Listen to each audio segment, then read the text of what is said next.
Oi, gente, bem-vindos a mais um episódio do Advocast, nosso projeto, que a gente traz pessoas aqui para ter um bate-papo leve sobre a parte jurídica, sobre o direito, sobre a advocacia em si. Eu sou a Camila. Prazer, eu sou a Carolina. E hoje a gente tá com a Rafa Lemos e com a Mayara Tangerina, idealizadoras do projeto Jurídico por Elas. E a gente vai começar pedindo para elas apresentarem um pouquinho o projeto, enfim. Gente, bem-vindas. Muito obrigada. Carol, Camila, obrigada pelo espaço. Estamos muito felizes de estar aqui hoje. E viemos aqui apresentar um pouquinho do projeto Jurídico por Elas e também trazer um pouquinho da nossa experiência, nossa expertise no dia a dia da advocacia. E, bom, o Jurídico por Elas nasceu literalmente de um sonho. Eu e a Mayara tínhamos atendido uma cliente em comum. Eu atuo na parte de direito de família e sucessões e a Mayara na parte criminal. E naquela semana a gente tinha tido um atendimento bem pesado, né, de uma senhora que tinha tido violência física, violência patrimonial. E eu tenho uma sensibilidade muito grande e sonho bastante. E eu dormindo, eu tive um sonho, assim, e sonhei com o nome, Jurídico por Elas. Eu falei assim, bom, eu tava indo pra academia, eu lembro. Aí eu liguei pra Mayara, falei, Mayara, a gente precisa fazer uma coisa. Daí ela falou, o quê, né? Já vem com alguma ideia mirabolante, né? Porque é sempre assim. E eu falei, a gente precisa fazer alguma coisa pra essas mulheres em situação de violência. Sim. E aí ela falou, mas o que a gente vai fazer? Eu falei, bom, você gosta de direito penal. Eu gosto de direito de família, então a gente precisa se unir para disseminar a informação, né? Que era o que a gente podia fazer naquele momento. Então, vamos fazer um Instagram, a gente tem, né, várias ideias para colocar em prática ainda, que a gente ainda não pode divulgar, mas a gente começou a criar, né, esse tipo de conteúdo, enfim, e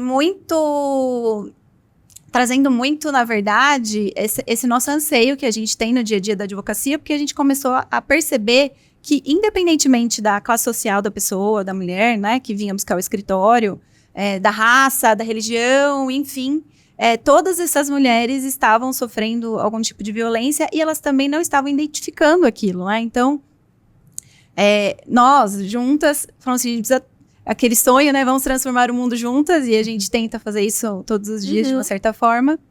E eu não sei se a Mayara quer falar um pouquinho de como foi receber, né? Esse pedido, né? Que veio de um sonho, realmente.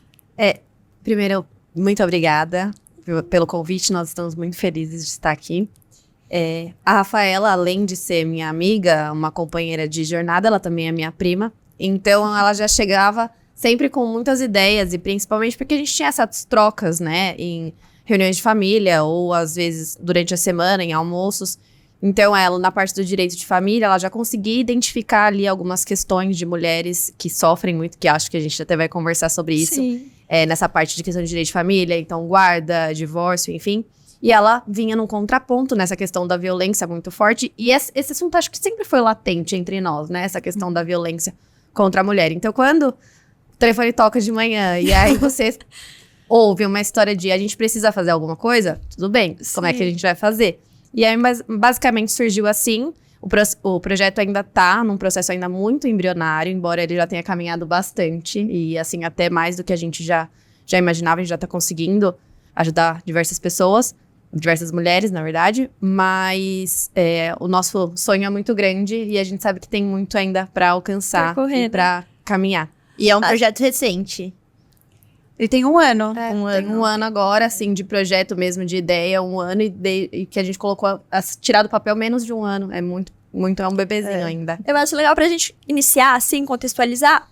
Expliquem pra gente um pouquinho o que é a violência doméstica, enfim, pra gente poder trazer esse informativo também para as mulheres que estão aqui assistindo. Então, o que a gente traz e a gente trata no projeto é a respeito da violência de gênero. Então, hoje entendida que a gente acaba difundindo mais em relação à violência contra a mulher. E em relação à violência doméstica, nós temos atitudes ali com uma mulher no ambiente doméstico ou numa relação íntima de afeto, enfim, e que ela sofre algum tipo de discriminação, menosprezo ou formas de violência. A própria Lei Maria da Penha, que é a lei hoje, que é o diploma que protege especificamente no Brasil a mulher, ela traz formas de violência, então, dentre elas, por exemplo, a violência física, a violência patrimonial, violência sexual, moral, enfim, diversas formas de violência, que são formas que agentes podem praticar contra a mulher, que há uma ressalva também, que não é somente o agressor homem contra uma vítima mulher, mas, por exemplo, haveria ali uma relação íntima de afeto, coabitação ou relação familiar, há ali uma questão de violência contra essa mulher, e aí a gente dá-se o nome de violência doméstica.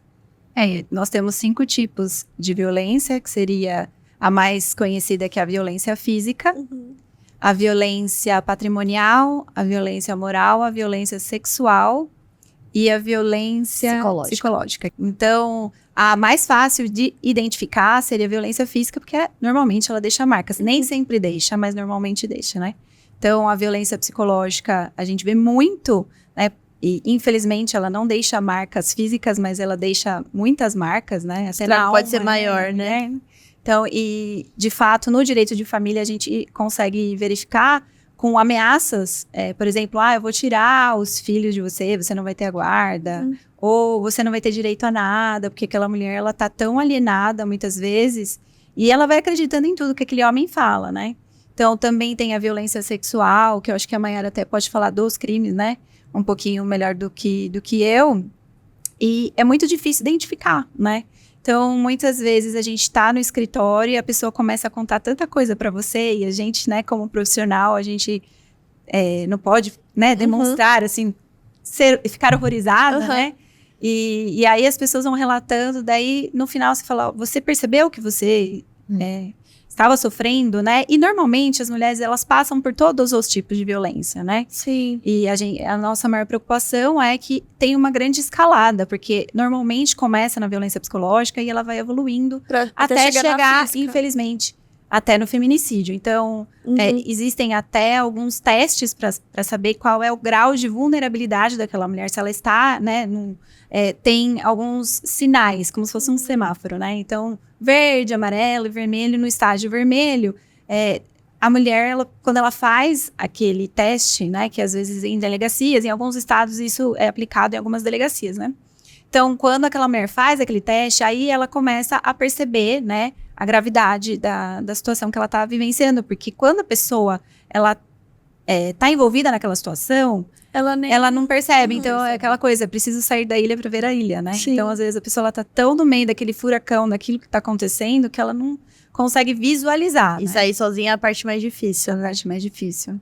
Porque geralmente, o que nós acabamos constatando é porque na área do direito de família da Rafaela, então, ela consegue analisar e permear todos esses tipos de violência de uma forma paulatina no tempo, devagar. Porque geralmente o que chega pra mim já chega de uma outra forma, já chega nesse ápice da violência, então já uma lesão corporal ou realmente uma mulher que ela já tá completamente diminuída ou talvez traz até o zero qualquer capacidade de discernimento dela dessa realidade, numa violência psicológica, até o ápice que é o feminicídio, porque o que a gente tem hoje, que acaba-se, né, delimitando e que a gente consegue entender é realmente o ciclo da violência. Então, a mulher, ela passa inicialmente por uma fase de tensão, então começam ali os xingamentos, uma violência simbólica contra objetos, contra algo que aquela mulher realmente tem um afeto, tenha algo que, um sentimento naquilo.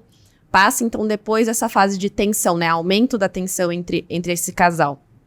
Para a fase de explosão, então, a gente tem a violência propriamente dita, tanto violência simbólica, que geralmente vem muito em violência simbólica mesmo, então o homem, aqui eu trago como homem, né, mas o agente soca uma parede, quebra algo, e para não quebrar sua cara, então eu vou quebrar esse seu celular, algo nesse sentido, e depois ele vem até a fase da lua de mel, que é onde há a reconciliação, onde essa mulher realmente ela tenta, e ela quer, e ela acredita realmente naquela mudança, porque, é claro... Ela ama, né? Ela ama, ela não vai conseguir sair daquele relacionamento de uma forma assim tão simplória. E esse ciclo, ele se repete. E a gente vê que, realmente, a partir do momento que há o início desse ciclo, ele vem nessa escalada de repetição até que ele chega ao seu ápice, que é, geralmente, o feminicídio, que é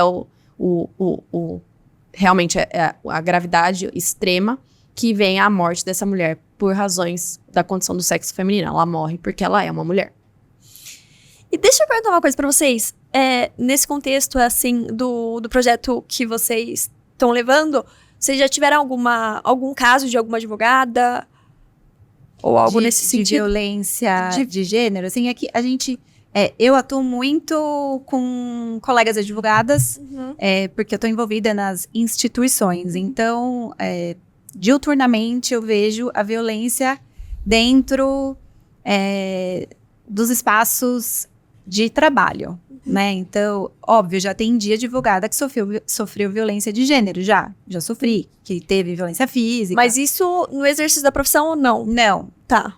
violência doméstica. Tá. No exercício da profissão, acontece muito, Uhum. né? Então, sobretudo, jovens advogadas. Então, bom, comigo já aconteceu, assim, semana passada eu atendi uma colega que ela me ligou e ela falou assim, Rafa, eu tô com um grande problema, porque eu tô negociando com um advogado e o advogado quis me desmerecer perante o meu cliente. Então, ele contatou a parte contrária, né? Que seria o cliente dele, e falou, olha, essa advogadazinha, ela é recém-formada. E ela não poderia estar atuando sem uma supervisão. E aí, a parte, né, foi lá e falou, contou, né? Uhum. E ela tava muito brava, com razão, né? Sim. E, assim, a advogadazinha, então é sempre assim. Então, assim, a violência dentro desses espaços, escritórios, do judiciário, todo mundo, acho que nós 4 já passamos, né? Imagino, Tá todas presente. nós já passamos. Eu trabalhei com uma pessoa uma vez que ela chegou pra mim e falou, olha, o cliente só gosta de tratar com você.